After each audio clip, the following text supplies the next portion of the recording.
A fragile page can redirect the course of history. For centuries, our most vital ideas survived not in printed books, but in handwritten manuscripts, each one a unique treasure. These documents are the hidden pillars of our civilization, preserving the revolutionary thoughts that guided explorers and shaped our entire world. In the next few minutes, you will uncover the 25 most influential manuscripts ever created and learn exactly how their words built the reality we live in today. We will see how a single text, nearly lost to time, could challenge our understanding of the universe, and how another's beautiful illustrations saved a culture from being forgotten. Which of these ancient stories do you think still whispers to us in the modern age? Each stroke of the scribe's pen was a deliberate act of preservation. In the quiet of a monastic scriptorium, a single individual might spend an entire year copying just one book, their hand guided by the flickering light of a candle. The pages were not simple paper, but vellum, a luxurious material made from the prepared skins of animals, chosen for its durability. This was the reality of book-making for over 1,000 years, a world where every single volume was an irreplaceable artifact. The text itself was only the beginning. Artisans would then adorn the pages with illuminations, applying delicate layers of gold leaf and pigments ground from precious stones like lapis lazuli, transforming the page into a radiant object. A single, small gospel book could demand the skins of dozens of animals and countless hours of skilled labor. This immense investment meant that books were among the most valuable possessions in the world, often owned only by kings, universities, or the church itself. They were not merely read, they were experienced, their very presence in a library signaling immense power and deep knowledge. This profound reverence for the written word, this fusion of art, faith, and scholarship, is the essential backdrop for our journey. It explains why the survival of a manuscript was nothing short of a miracle, and why the ideas they protected held the power to reshape entire civilizations. Hidden for centuries within the ancient walls of St. Catherine's Monastery, a discovery waited that would rewrite our understanding of the Bible. In the middle of the 1800s, a German scholar named Konstantin von Tischendorf was working in the library on Mount Sinai when he noticed a basket filled with old parchment leaves, set aside to be burned for kindling. He immediately recognized the text as an exceptionally early Greek version of the Old Testament and managed to save those pages. But the true scale of his find only became clear over subsequent visits, as he uncovered more and more of the manuscript from a storeroom, piece by precious piece. This was the Codex Sinaiticus, a breathtaking book from the 4th century. Its creation was a monumental undertaking, written on fine vellum by perhaps 4 different scribes in a stately, uncial script. This was not a simple scroll but an early, elegant codex, the book form we still use today. Its pages contained the entire New Testament as we know it, alongside the Greek Old Testament and other early Christian writings, making it one of the most complete biblical manuscripts in existence. For scholars, it was like finding a clear, ancient spring from which all other Bibles had flowed, offering a critical window into the text before centuries of copying and translation. You can even see the marks where correctors carefully amended the text, revealing a living document shaped by devout hands. The journey of the Codex Sinaiticus from a remote desert monastery to institutions like the British Library is a story of its own, a physical voyage that parallels its immense impact. It provided the foundation for modern biblical scholarship, allowing researchers to compare it with other ancient sources and refine our comprehension of these foundational spiritual texts. It stands as a powerful reminder of how the fervent desire to preserve sacred words directly forged the spiritual landscape of the world, a testament written on animal skin that continues to speak across 17 centuries. While the Codex Sinaiticus offered textual clarity, another manuscript pursued a different kind of truth, one written not just in words but in a symphony of color and form. The Book of Kells, resting today in Trinity College, Dublin, is a testament to what happens when faith becomes a visual explosion. Created by Irish monks around the 9th century, its pages are a labyrinth of intricate knotwork, radiant colors, and fantastical creatures that seem to crawl from the margins. This was more than a book, it was a portal to the divine, where Christian iconography danced with ancient Celtic artistic traditions. Each capital letter unfolds into a miniature universe of spirals and interlacing patterns, so dense and precise that some believe the monks must have used magnifying lenses to achieve such detail. The vibrant pigments were sourced from across the known world, from lapis lazuli blue from Afghanistan to rich reds from the Mediterranean, making each page a repository of global trade and devotion. But why would monks invest such staggering effort into decorating a sacred text? The answer lies in its purpose. In an era of limited literacy, the Book of Kells was a liturgical tool designed to inspire awe. During a church service, the priest would turn these magnificent pages, revealing illustrations of the 4 evangelists or scenes from the life of Christ that made the scriptures tangible and overwhelming for the congregation. It was a form of visual preaching where the sheer beauty of the art elevated the spiritual message, making complex theological ideas accessible through sensory wonder. This artistic resilience also held a deeper cultural meaning. Created in monasteries like Iona and Kells, which faced repeated Viking raids, the manuscript stands as a profound act of defiance. In the face of chaos and destruction, these monks chose to create something of breathtaking and enduring beauty. They were not merely copying a text, they were weaving the very identity of their people and their faith into the vellum, ensuring that their culture would survive through its artistic splendor. The legacy of the Book of Kells, therefore, extends far beyond its pages. It demonstrates how visual splendor can amplify a message, engaging the heart and mind in a way that plain text alone cannot. This fusion of artistic innovation and intellectual purpose would eventually pave the way for a new kind of book, one where detailed observation of the natural world would unlock the secrets of science itself. A universe centered on the Earth, with the sun, moon, and planets tracing perfect circles around us, is a vision of cosmic order that held the human imagination for over 1,000 years. This was the powerful legacy of Claudius Ptolemy Almagest. Created in the 2nd century, this was not merely a book of theories but a complete mathematical system, a grand synthesis of all the astronomical knowledge of the ancient world. Ptolemy gathered the observations of Greek and Babylonian astronomers and wove them into a single, predictive model that could forecast the positions of celestial bodies with stunning accuracy for its time. At its heart was the geocentric principle, the idea that a stationary Earth was the center of all creation.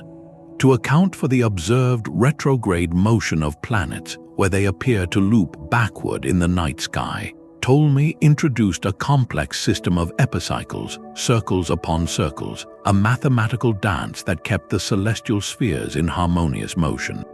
For centuries, this model was not just accepted, it was considered an almost complete description of physical reality. Its influence was truly global. The original Greek text was lost to Western Europe after the decline of Rome, but it was Arabic scholars who preserved and refined it, giving it the name Almagest, meaning the greatest. Through their meticulous translations and commentaries, this ancient knowledge was safeguarded and enhanced before eventually making its way back into Latin Europe. This manuscript became the indispensable tool for anyone who looked to the heavens. It guided medieval cartographers drawing maps of the world, and its star catalogues were used by navigators to chart courses across open oceans, directly enabling the age of exploration that connected continents. Even figures like Columbus relied on its calculations, and Copernicus himself studied the Almagest intensely, using its own detailed data as the foundation for his revolutionary heliocentric model that would ultimately displace it. The story of the Almagest is a profound lesson in the power of organized knowledge. It shows how a single, systematic compilation of observation and mathematics can create a framework so robust that it defines reality itself for generations, guiding discovery until its own internal contradictions point the way to the next great leap in understanding. From a model of the heavens that govern the skies, our journey now descends to the human realm, to the foundations of law and governance that would order life on earth. While the stars were being mapped by Ptolemy, the laws governing human society were being forged in the heart of the Byzantine Empire. Emperor Justinian I inherited a vast realm burdened by a mountain of contradictory Roman laws, some centuries old and scattered across countless scrolls and imperial decrees. His solution was one of history's most ambitious intellectual projects, a commission to gather, organize, and simplify this chaotic legal inheritance into a single, coherent body of law. The result was the Justinian Code, a monumental work that would become the bedrock of Western legal tradition. This was not a single book, but a multi-part masterpiece comprising the Digest, a massive compilation of legal opinions from Rome's greatest jurists, the Institutions, a clear textbook for law students, and the Novels, a collection of new laws passed by Justinian himself. Imagine a legal system where every judge and official could draw upon a unified, written authority, rather than relying on conflicting local customs or fading memories of past rulings. This code emphasized enduring principles like justice, equity, and the undeniable authority of the state, creating a stable framework that allowed commerce to flourish and disputes to be resolved with consistency. Its influence did not end with the fall of the Western Roman Empire. As Byzantine influence waned, the Justinian Code was largely forgotten in Western Europe, only to be dramatically rediscovered in the 11th century at a library in northern Italy. This rediscovery ignited a legal renaissance, providing medieval kingdoms with a sophisticated, ready-made system of civil law that was far more advanced than their own. It became the core curriculum of the first universities in Bologna and Paris, training generations of lawyers and administrators who would go on to build the legal structures of modern nations. The Code's greatest legacy is the very idea that law should be written, accessible, and systematic, a concept that forms the foundation of civil law systems across the globe today, from Latin America to Japan. It marked a pivotal shift from oral tradition to structured governance, proving that the rule of law, when clearly recorded, is one of civilization's most powerful tools for maintaining order and enabling progress. This same drive to preserve and systematize essential knowledge was also being applied to a far more intimate subject, the intricate workings of the human body. The search for healing is as old as humanity itself, a quest that once relied on memory and word of mouth. Then came a Greek physician named Pedanius Dioscorides, who served in the Roman army, traveling across the known world and witnessing the healing properties of plants from countless regions. He channeled this vast first-hand experience into a single, systematic work, De Materia Medica, a manuscript that would become the unchallenged authority on medicine for the next 1,500 years. This was not a book of abstract theories, but a practical field guide to the natural pharmacy growing all around. It meticulously described over 600 plants, minerals, and animal substances, detailing their appearance, how to prepare them, and their specific uses for ailments ranging from common digestive troubles to more serious wounds. Imagine a Roman military doctor or a medieval monk far from any city, relying on this single volume to identify a plant that could ease a soldier's pain or soothe a fever. The descriptions were so precise that many plants can still be identified today, a testament to his empirical eye. Dioscorides organized his work not alphabetically, but by the affliction each substance treated, making it an immensely practical tool for a practicing healer. Its influence was magnified by its journey across cultures. Originally written in Greek, it was translated into Arabic, where scholars like Ibn al-Bata expanded upon its knowledge, and later into Latin, becoming a cornerstone of monastic medicine in Europe. This manuscript was the bridge that carried ancient Greek medical wisdom through the centuries, ensuring that the medicinal knowledge of one civilization became the foundational text for many others.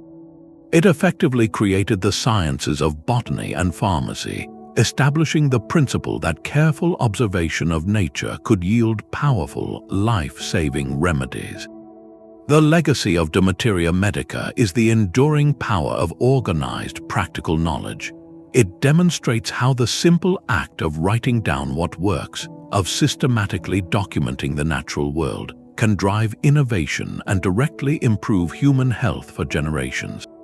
From this grounded encyclopedia of Earth's remedies, our focus shifts to a text that mapped not just lands, but the very limits of the possible, capturing the imagination of every explorer who dared to look beyond the horizon. A world map drawn in the 12th century showed the Earth not as a flat disk, but as a perfect sphere, its lands rendered with a startling accuracy that would not be surpassed for centuries. This was the Tabula Rogeriana, the masterpiece of the Arab geographer Muhammad al-Idrisi. His patron was the Norman King Roger II of Sicily, a Christian ruler who presided over a remarkable court where Arab, Jewish, and Christian scholars worked side by side. Al-Idrisi did not simply copy old charts, he synthesized them, merging the vast geographical knowledge of the Islamic world, from trade routes across Africa to accounts of the Far East, with the classical Greek legacy of Ptolemy and the latest reports from Norman sailors. For 15 years, he directed a research project interviewing travelers, cross-referencing accounts, and compiling everything into a massive book of geography and a stunning silver planisphere, a map of the known world. The book, known as the Recreation for Him Who Wishes to Travel Through the Countries, described each region in meticulous detail, its climates, its major cities, and its cultural practices, creating an encyclopedia of the medieval globe.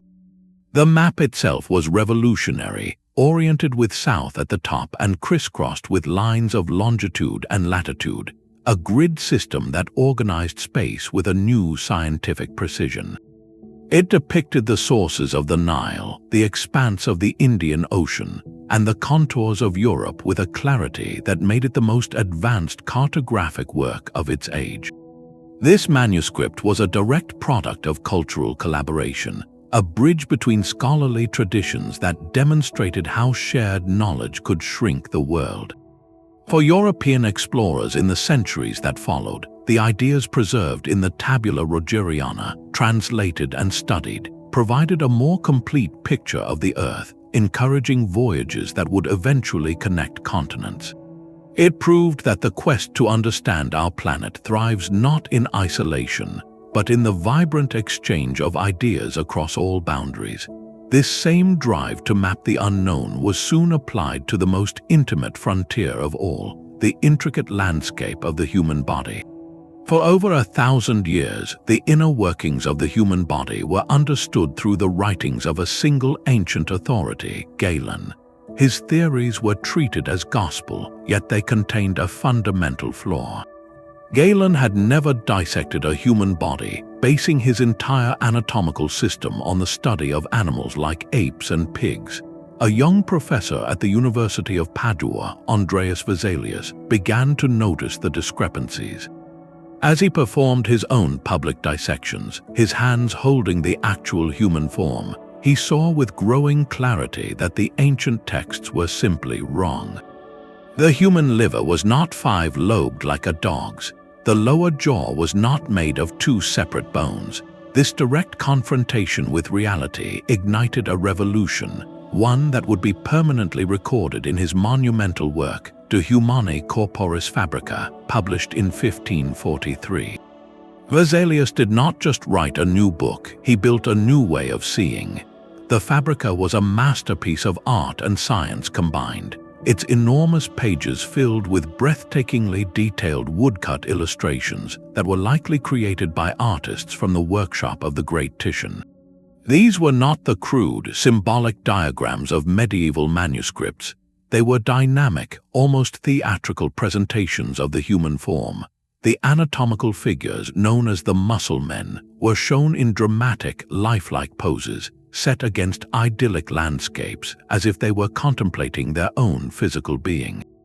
This artistic choice was deeply intentional, transforming the study of anatomy from a dry academic exercise into a vivid, engaging exploration of life itself. The clarity and accuracy of these images allowed a student to hold the book in a library and understand the layered structure of the body, from the surface of the skin down to the skeleton, without needing to be present at a dissection. This visual precision gave physicians and surgeons a reliable map of the human body for the very first time, correcting centuries of inherited error and laying the essential groundwork for modern surgical practice and medical education. The Fabrica's most profound impact was its insistence on empirical evidence. Vesalius argued that knowledge must come from direct observation, from the hands-on study of the source material, rather than the blind repetition of ancient texts. This single idea shattered the intellectual chains of Gaelic tradition, shifting the foundation of medicine from reverence for authority to a relentless pursuit of observable truth. It demonstrated with stunning force how a perfect marriage of artistic skill and scientific inquiry could accelerate human progress, transforming not just what we know, but how we choose to learn. From this intimate map of the human form, we now turn to a literary epic that mapped the very soul of a people. A single manuscript, charred at the edges and rescued from a library fire, holds the thunderous voice of a forgotten world. This is the Nowell Codex, and within its vellum pages survives Beowulf, the sole copy of an epic that would become the foundational text of English literature. Composed in the vibrant, alliterative verse of Old English, the poem tells of a Geatish hero who travels to aid a Danish king, battling the monstrous Grendel, Grendel's mother, and finally, a fiery dragon in his old age. But this is far more than a simple monster-slaying tale. The poem is a complex tapestry woven with threads of historical legend and deep mythology, a profound exploration of the Anglo-Saxon Code. In the mead hall of Heorot, we hear the values of this warrior society, where loyalty to one's lord was the highest virtue, where bravery in the face of certain doom defined a person's worth, and where the ever-present shadow of mortality gave every victory its bitter sweetness. The rhythm of the verse itself, designed for oral recitation, pulls us into a world where a skilled poet or scop would have performed these lines to the sound of a harp, preserving the history and identity of a people through the power of spoken art. The survival of Beowulf is a story in itself. The manuscript endured for centuries, only to be severely damaged in a library fire in 1731. It was 19th-century conservators who painstakingly stabilized its fragile leaves, ensuring that this unique window into the past would not be lost.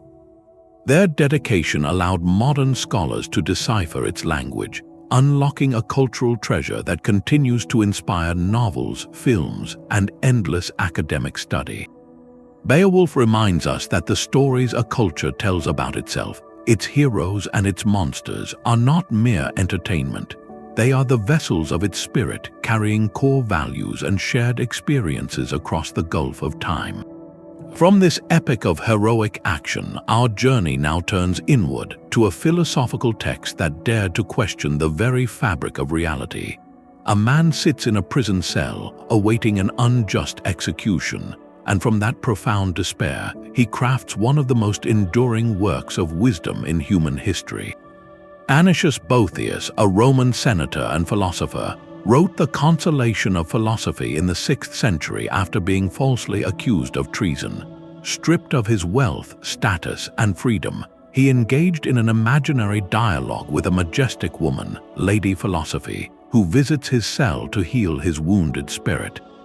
She does not offer empty comfort or promise his release, but instead guides him through a logical, deeply moving exploration of the very nature of happiness and the fickleness of fortune.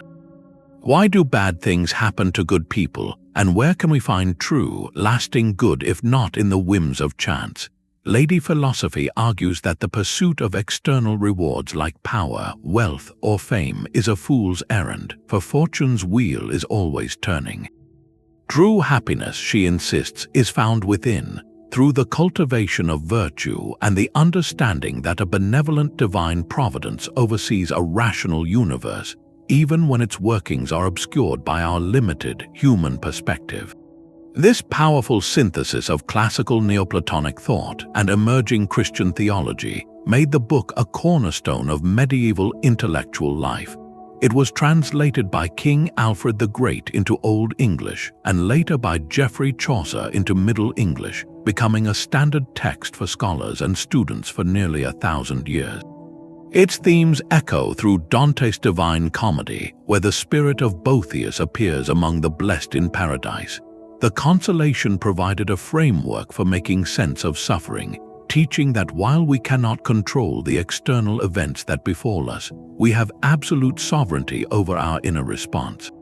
It championed the idea that philosophy is not a dry academic exercise, but a practical tool for navigating the inevitable hardships of life, a source of strength that no prison cell can take away. This profound introspection on the order of the human soul paved the way for a project of a completely different scale, an attempt to bring all of creation's knowledge into a single, magnificent order.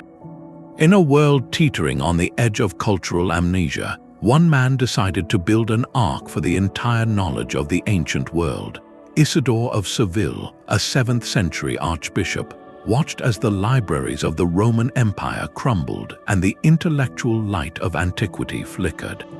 His response was the Etymologies, a colossal encyclopedia in 20 volumes that sought to capture every known fact, from the 7 liberal arts to the names of winds and the nature of God.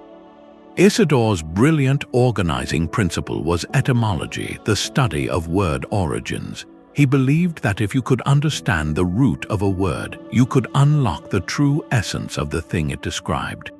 Why is a rock called a rock? Why is the sky named the sky? By tracing language back to its source, he constructed a vast, interconnected web of knowledge where every entry was a key to a deeper truth.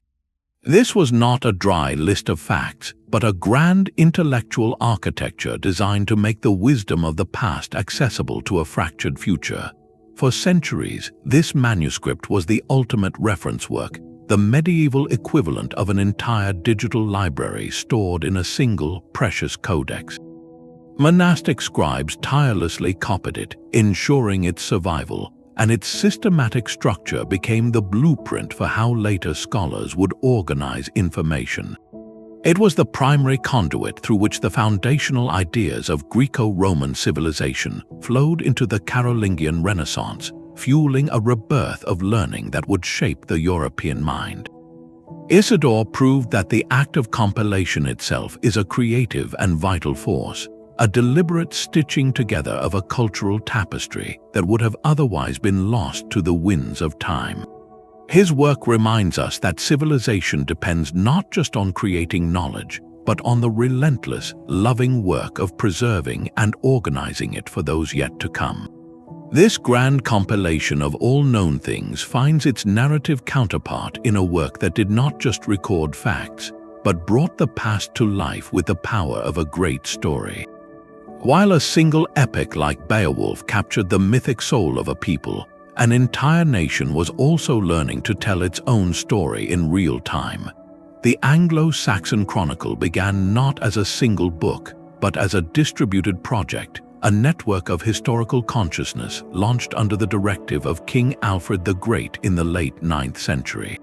Imagine a series of identical core texts sent out to monasteries across England, where local scribes would then add their own yearly entries, recording everything from royal successions and Viking raids to the price of grain and strange weather patterns. This was history written as it happened in the vibrant, urgent language of Old English, making it accessible not just to Latin-speaking clerics but to a much wider audience. The Chronicle does not offer a single, polished narrative. Instead, its power comes from its multiple, sometimes conflicting voices. A scribe in Winchester might record a battle as a glorious victory, while a monk in Peterborough, having witnessed the aftermath, might describe it as a devastating loss. This layered perspective gives us a uniquely human and immediate window into the past, where the terror of Viking longboats appearing on the horizon is palpable, and the complexities of political power are laid bare. One of its most profound contributions is its account of the Norman conquest of 1066. The entries from this period, written by English monks living under the new Norman rule, carry a tone of deep sorrow and resignation. They describe the heavy taxes imposed by William the Conqueror, the construction of castles that dominated the landscape, and the systematic replacement of English lords with Norman nobles. This is not the triumphant history of the victors, but the raw, contemporary testimony of a people grappling with the profound transformation of their world. By weaving together these annals, poetry, and prose, the Chronicle did more than just record events. It actively forged a sense of English identity. It created a shared timeline, a common memory that bound a kingdom together, proving that a nation is built as much on its stories as on its laws. This monumental effort to document the flow of time and human endeavor would soon find a parallel in a different kind of record-keeping, one that sought to impose order not on the past, but on the abstract and boundless realm of numbers. Imagine a merchant in a medieval Italian market struggling to calculate a profit using only Roman numerals. His ledger is a tangle of X's and C's, each multiplication a laborious puzzle. This was the reality of European commerce before a single book changed everything. In 1202, a mathematician named Leonardo Fibonacci published his Liber Abaci, or the Book of Calculation. Having traveled extensively across North Africa, Fibonacci had encountered the vastly superior Hindu-Arabic numeral system used by Arab merchants, a system that included the revolutionary concept of zero. He recognized its incredible power and dedicated his life's work to bringing this knowledge to Europe. The Liber Abaci was not a dry academic thesis. It was a practical guidebook written for the bustling world of trade and business. Its pages were filled with problems a merchant would face every day, from calculating currency exchange rates to dividing profits among partners. The book introduced the numerals we use today, 0 through 9, and demonstrated the decimal system, showing how the placement of a digit determines its value, making complex calculations with large numbers not just possible but straightforward. One of its most famous examples, a seemingly simple problem about rabbit reproduction, inadvertently gave the world the Fibonacci sequence, a series of numbers where each is the sum of the two preceding it. This pattern, found throughout the natural world in the spirals of shells and the arrangement of flower petals, revealed a hidden mathematical order in creation itself. But the book's true revolution was in its practicality. It taught methods for long division, multiplication, and fractions, turning what was once a specialized skill for scholars into a tool any literate person could master. The impact was immediate and profound. Accountants could now manage ledgers with unprecedented speed and accuracy. Engineers could make more precise calculations for building cathedrals and bridges. Navigators could chart their courses with greater confidence. By replacing the clumsy abacus and cumbersome Roman numerals, the Liber Abaci supercharged the commercial and scientific engines of Europe, laying the essential groundwork for the Renaissance and the modern financial world. It proved that a simple, elegant idea, like a better way to write numbers, could unlock human potential on a staggering scale, transforming society not through force, but through the quiet power of logic and efficiency. This leap in practical knowledge, focused on the material world, stands in fascinating contrast to a text that sought to guide the human spirit on its most profound inner journey. In the quiet of a monastery cell, far from the grand debates of theologians, a different kind of spiritual voice was being written. Thomas à Kempis' The Imitation of Christ emerged from the Devotio Moderna movement, a 15th century call for a faith rooted not in complex doctrine, but in personal humility and inner transformation. Its power lies in its profound simplicity. This is not a book of abstract theory, but a gentle, direct conversation with the soul, guiding the reader toward a life of quiet devotion and direct communion with the divine. Its pages are filled with heartfelt advice on overcoming pride, finding peace in solitude, and seeing the presence of God in everyday moments. Why has this unassuming devotional become one of the most widely read Christian books in history, second only to the Bible itself? Its appeal crosses denominational lines because it addresses a universal human yearning for a meaningful, personal connection to something greater than oneself. Written in accessible Latin and later translated into common languages, it placed deep spirituality within reach of anyone who could read, from a layperson in a bustling city to a nun in a secluded cloister. During periods of religious upheaval and reform, its message offered a stable anchor, focusing on the individual's inner journey rather than external church politics. The manuscript's enduring legacy is a testament to the power of concise, heartfelt writing to nurture faith and moral reflection across centuries and cultures. It proves that the most revolutionary ideas are sometimes the quietest, speaking not to the crowd, but to the human heart in its search for peace. From this intimate guide to the inner life, we are transported to a work that captured the dazzling spectacle of external power, a book commissioned to celebrate the most splendid court of its age. A Book of Hours could serve as both a personal prayer guide and a breathtaking gallery of art, but the Très riches Hures created for the Duke of Berry was something far greater. This manuscript transformed the cycle of the year into a visual symphony of medieval society. The Limburg brothers, 3 brilliant artists, painted a calendar where each month unfolds as a window into a world of stark contrast. In February, we see a snow-covered peasant village, with villagers huddled by a small fire inside a humble dwelling, their breath visible in the frigid air while sheep wait patiently in their fold. Then the scene shifts to a resplendent May where aristocratic lords and ladies clad in the finest silks and velvets ride out on horseback to celebrate the new season, their hawks ready for the hunt. This is not just a devotional book, it is a deliberate portrait of an entire social order, where the labors of the peasant class literally support the lavish pleasures of the nobility. The Duke's own magnificent castles, like Étampes and Sommer, rise in the backgrounds of these scenes, their turrets and spires serving as permanent, imposing symbols of his power and taste. The artist's mastery of color and their innovative use of light created a new standard for realism. They captured the pale winter sun, the golden haze of a summer afternoon, and the intricate textures of fabric and foliage with a sensitivity that feels almost modern. This was a devotional object meant for private contemplation, yet its pages immortalized the full spectrum of human experience, from the solemnity of prayer to the simple joy of a winter feast. Its influence rippled through the art of the Northern Renaissance, proving that spiritual reflection and the celebration of the visible world could coexist on a single, radiant page. This visual chronicle of power and piety gives way to a text that would dissect power itself, laying the philosophical groundwork for the modern state. A ruler stands at a crossroads where the path of moral virtue and the demands of effective governance seem to pull in opposite directions.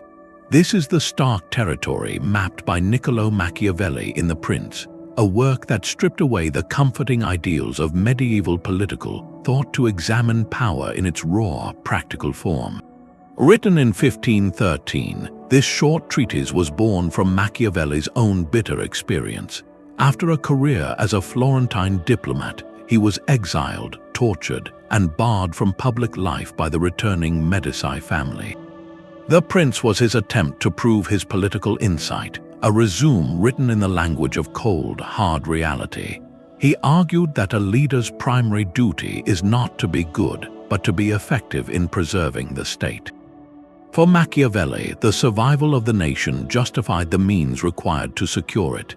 His famous question whether it is better for a prince to be loved or feared was answered with brutal clarity. Since love is fickle and dependent on the people's goodwill, he concluded that fear, carefully managed to avoid hatred, is the more reliable instrument of control. This was not an endorsement of cruelty for its own sake, but a pragmatic observation of human nature and the mechanics of authority. The manuscript first circulated privately among the political elite of Renaissance Italy, its controversial ideas deemed too dangerous for the printing press. This very secrecy amplified its influence, allowing its principles to be studied and implemented by powerful figures like Catherine de' Medici as she navigated the complex religious wars in France. Later, its arguments would inform the philosophy of Thomas Hobbes, who also saw the need for a powerful sovereign to curb humanity's selfish instincts. The Prince's enduring power lies in its challenge to our conscience. It forces us to confront the difficult choices leaders must make, asking if ethical purity can ever survive the brutal arena of real-world politics. This unflinching look at the mechanics of power finds its philosophical opposite in a work that dared to draft a blueprint for a perfect society, where justice and idealism would reign supreme. While Machiavelli dissected the harsh realities of power, another mind was crafting a vision of its opposite. Sir Thomas More's Utopia, published in 1516, presents a fictional island where society operates on principles of absolute reason and communal harmony. On this imagined island, private property does not exist. All citizens share in the labor of farming and crafting, and religious tolerance is the law of the land. This was not a dry political blueprint, but a brilliant, layered satire aimed directly at the corruptions and stark inequalities of More's own Renaissance England. The very name Utopia, a pun meaning both good place and no place, winks at the reader, suggesting that such perfection may be inherently unreachable, yet its contemplation is vitally important. More's narrative, framed as a traveler's tale told by the wise Raphael Hitlerday, uses this idealized society as a mirror to reflect the failings of the real world. Why should a kingdom suffer from poverty when a rational distribution of resources could ensure everyone's well-being? The book circulated first in handwritten copies among European humanists, sparking intense debate in intellectual circles about the very purpose of government and the possibility of a more just social order. Its legacy is the genre of utopian literature itself, a tradition of using imaginative fiction to critique present injustices and inspire generations of reformers to advocate for change. Utopia challenges us to ask not just how power is wielded, but what its ultimate goal should be, pushing the human imagination to consider what a truly good society might look like.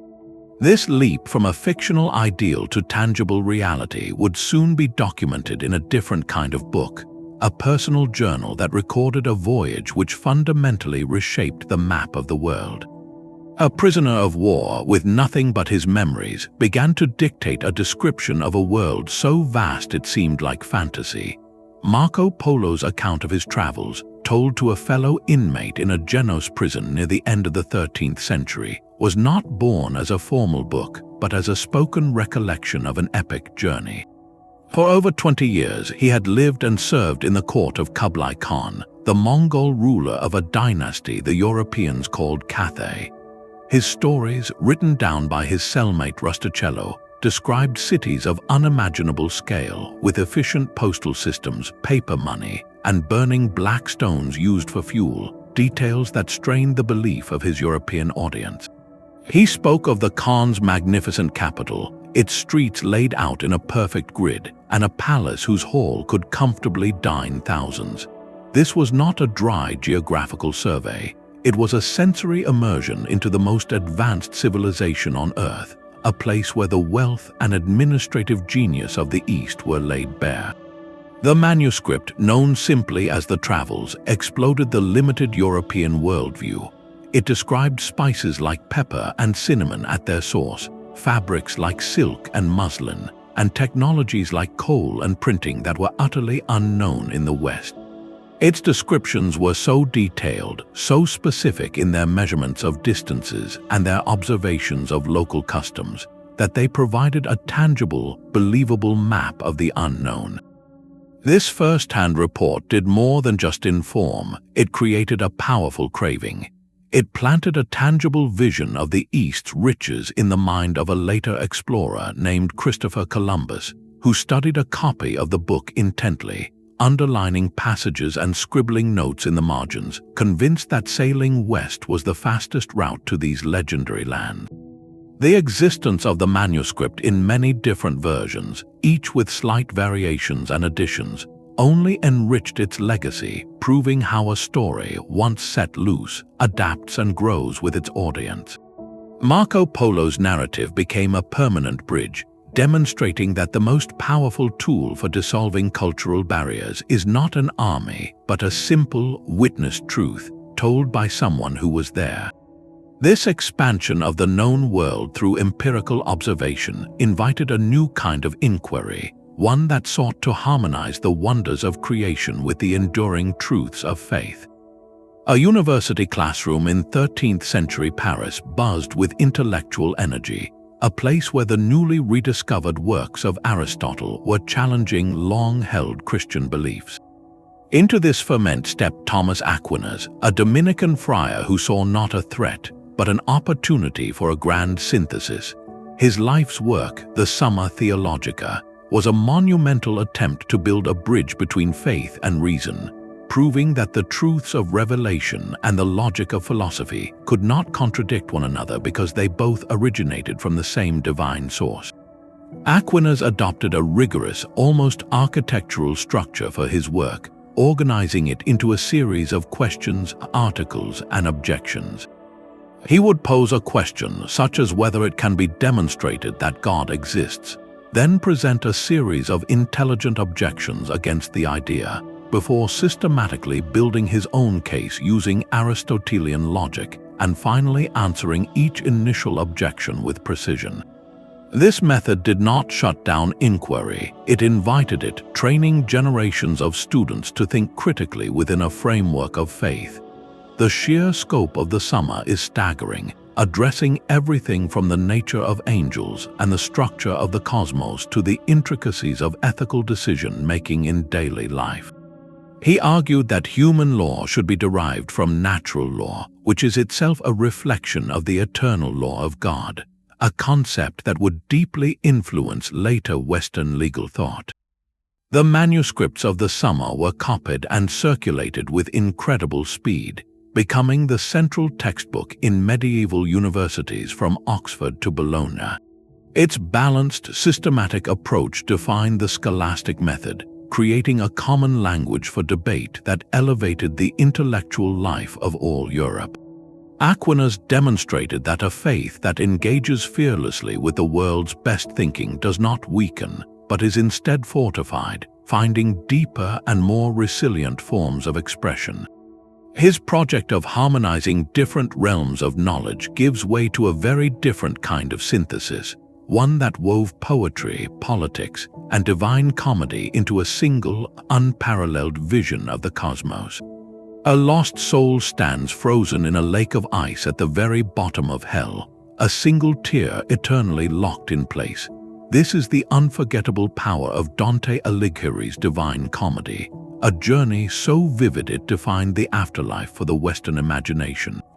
Written in the early 14th century, This epic poem follows the poet himself as he is guided through the three realms of the dead, descending into the concentric circles of hell with the Roman poet Virgil, ascending the terraces of Mount Purgatory, and finally, soaring through the celestial spheres of paradise with his beloved Beatrice.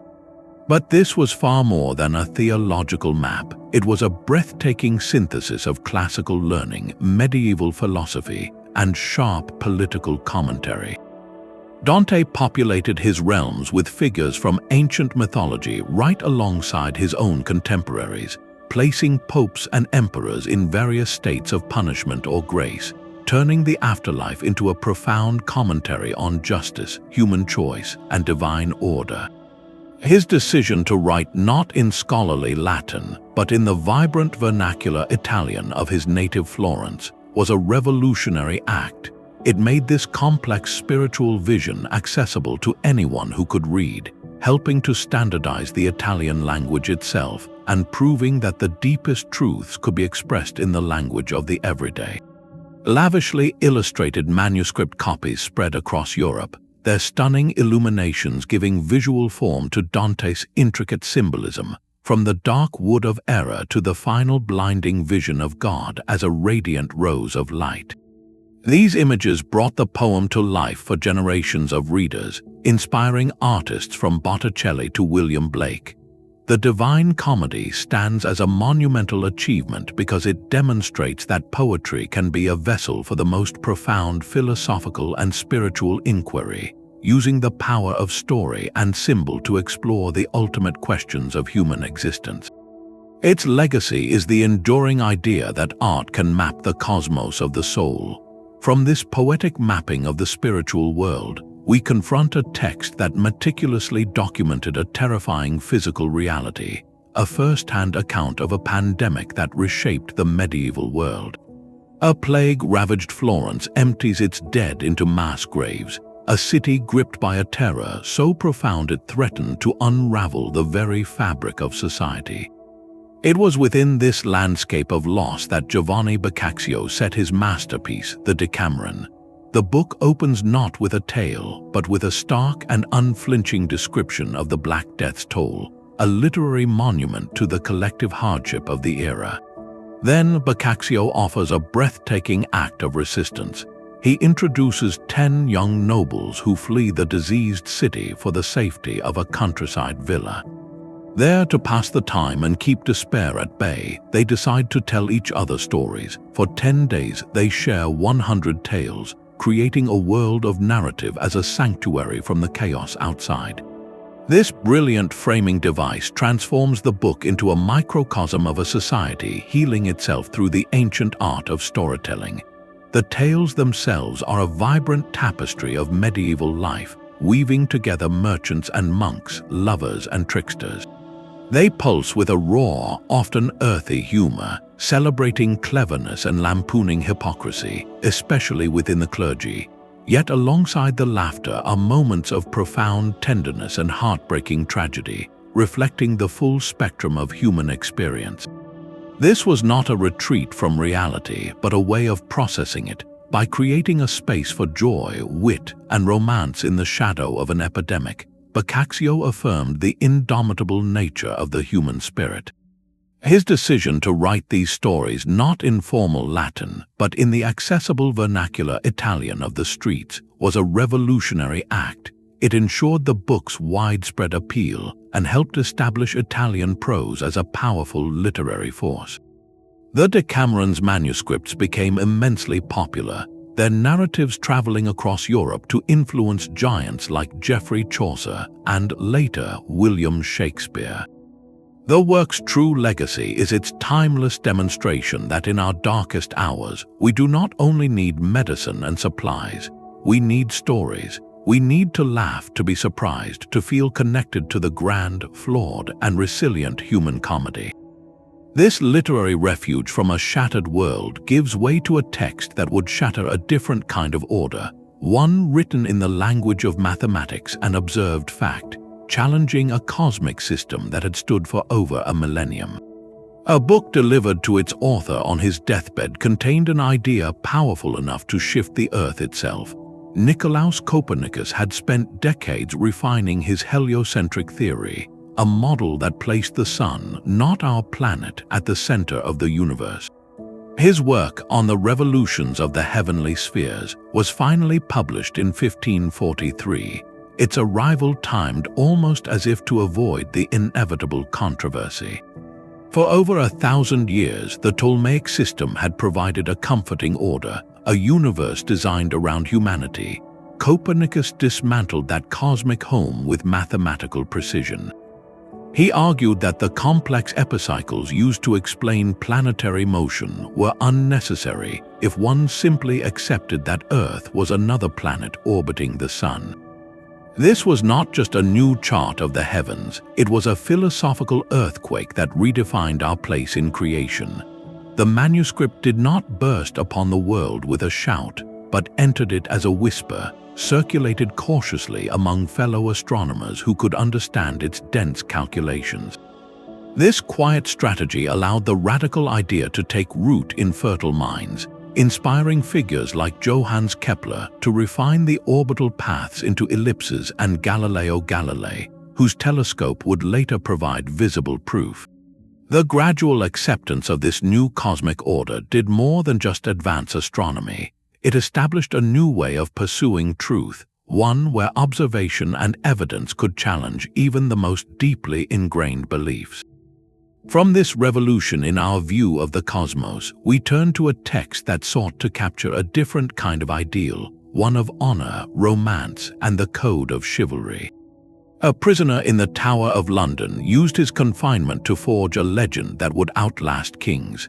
Sir Thomas Malory, a knight whose life was as turbulent as the tales he recorded, compiled Le Morte d'Arthur in the 15th century, drawing from a wealth of French and English romances to create a single, sweeping prose epic of Camelot. This was not merely a translation, but a masterful synthesis that gave the English language its definitive version of the Arthurian cycle, from the magical drawing of the sword from the stone to the tragic final battle. Malory wove together the threads of countless earlier stories, presenting the quest for the Holy Grail, the tragic love of Lancelot and Guinevere, and the noble code of the Round Table as a unified tapestry of human ambition and frailty. His prose has a direct, powerful rhythm, capturing both the clatter of swords in combat and the quiet anguish of a king betrayed by his closest friend. The manuscript codified the chivalric ideal for generations, presenting a knight's duty as a threefold vow to serve his God, his lord, and his lady. This was not just a set of rules for battle, but a comprehensive guide for living with honor, courage, and loyalty, even when those virtues came into heartbreaking conflict. The survival and impact of Malory's work were secured by an early adopter of a revolutionary technology, the printing press. William Caxton recognized its power and printed it in 1485, ensuring these stories of Camelot were among the first great books to move from the scriptorium to the public marketplace of print. Le Morte d'Arthur proved that the retelling of myth is a powerful act of cultural creation. It took ancient Celtic heroes and medieval French romances and forged from them a new set of archetypes that would fuel the imagination of poets, painters, and filmmakers for centuries, demonstrating how shared stories can define a society's highest aspirations.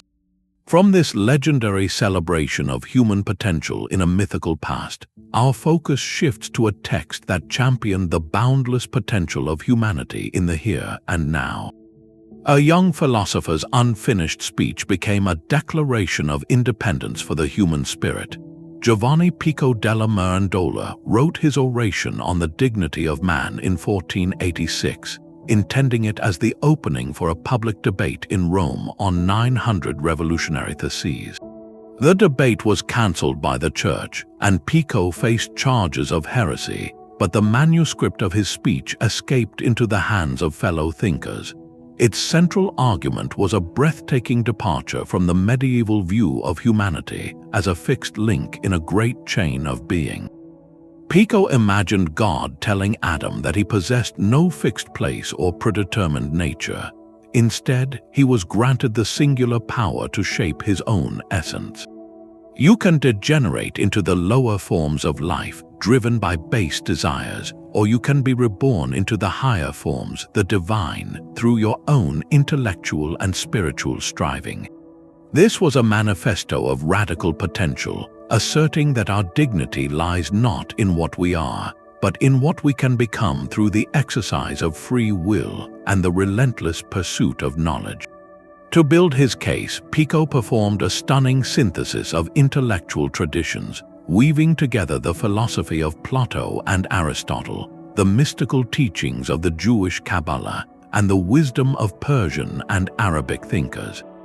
He argued that all these paths of inquiry contained fragments of a single, universal truth, and that the truly enlightened individual should be free to explore them all. This celebration of intellectual freedom, though initially condemned, circulated privately among humanist circles, planting a seed that would grow into the foundations of modern individualism. The oration's powerful optimism, its belief that we are the sculptors of our own souls, empowered a new way of seeing humanity's place in the world. This philosophical shift from accepting a fixed destiny to actively forging one's own path would soon find its perfect expression not in a text of words, but in a practical manual dedicated to the art of seeing and creating the world anew. These were not formal manuscripts, but a sprawling constellation of personal notebooks, thousands of pages filled from edge to edge with the restless mind of Leonardo da Vinci. He carried them everywhere, jotting down questions, sketching observations, and drafting inventions in a private script written backward, from right to left. This mirror writing might have been a way to keep his revolutionary ideas secure, or simply a practical technique for a left-handed artist to avoid smearing the ink. Within these pages, disciplines did not exist in separate boxes. A study of the human heart's valves flows directly into a design for a hydraulic pump, and the swirling patterns of water are analyzed with the same intensity as the mysterious smile of a woman. He pursued knowledge not for a single field, but for the sheer joy of understanding how the world works. His flying machine, modeled on the precise anatomy of a bat's wing, was not mere fantasy. It was an engineering proposal based on years of observing air currents and the physics of lift. His anatomical drawings, rendered with an artist's eye for form and a scientist's demand for accuracy, revealed the human body with a clarity that medical science would not match for hundreds of years. Why did he draw a fetus in the womb or map every tendon of the hand? Because for Leonardo, to know how something was made was to approach the mind of the Creator. These notebooks were his lifelong conversation with the universe, a testament to the belief that art is the servant of science, and science the muse of art. After his passing, the notebooks were dispersed, their full impact delayed for generations. When they finally entered the wider intellectual world, they served as a powerful reminder that the greatest breakthroughs often happen at the intersections, in the fertile ground between observation and imagination, where a single curious mind can see the connection between a falling leaf and the laws of motion. This Renaissance integration of art and science finds a deep echo in our final manuscript, a compilation that sought to preserve the very roots of human thought. A prayer book created in the 13th century held a secret that would take 700 years to uncover. This is the Archimedes Palimpsest, a manuscript whose true nature was almost erased forever. In the 10th century, a Byzantine scribe carefully copied the groundbreaking works of the ancient Greek mathematician Archimedes onto parchment. Then, 2 centuries later, when parchment was scarce, a monk meticulously scraped the ink from those pages and overwrote them with prayers, creating a palimpsest, a reused manuscript. The original text, seemingly lost, became a ghost beneath the surface. For generations, it was the prayers that were valued, while the foundational texts of science lay hidden and unread. The manuscript's modern journey was a dramatic saga of its own. It surfaced in the early 20th century, was smuggled out of a monastery and passed through the hands of private collectors before finally arriving at a conservation laboratory. There, a team of scientists and scholars employed multispectral imaging, using different wavelengths of light to peer through the later prayers and digitally resurrect the faint, scraped-away ink of Archimedes. What they recovered was nothing short of a scientific revolution. They found treatises like the Method of Mechanical Theorems, where Archimedes described a process for calculating areas and volumes using concepts that foreshadowed calculus, an idea thought to have been born 2,000 years later. He was essentially using infinitesimals, slicing shapes into an infinite number of pieces to find their properties, a breathtaking leap of intellect. This single, fragile palimpsest forced a complete reassessment of ancient Greek science, revealing a level of mathematical sophistication that historians had never before imagined. It proved that the seeds of modern calculus were not solely planted in the 17th century by Newton and Leibniz, but were first scattered in the mind of a genius in Syracuse. The story of this manuscript is a powerful testament to the fragility of knowledge and the resilience of ideas. It shows us that a great thought, even when physically scrubbed away, can lie dormant, waiting for the right moment and the right technology to be born again into the world. From the cosmic order of the Almagest to the anatomical revelations of the Fabrica, from the spiritual consolation of Boethius to the mathematical ghosts of Archimedes, these 25 manuscripts form a collective inheritance. They are not merely old books, but the very pillars of our civilization. Each one represents a moment where human understanding leaped forward, where a single idea, meticulously recorded by hand, redirected the course of history. They remind us that our modern world, with all its knowledge and complexity, was built word by word, stroke by stroke, on the fragile, precious pages preserved by scribes, scholars, and the simple, stubborn luck of survival. Their legacy is the world we live in, a world shaped by the words that refuse to be forgotten. A fragile page can redirect the course of history, but the threads that bind these 25 manuscripts together reveal an even grander tapestry of human endeavor. Look past the individual stories, and you begin to see the common patterns that allowed these ideas to endure and flourish.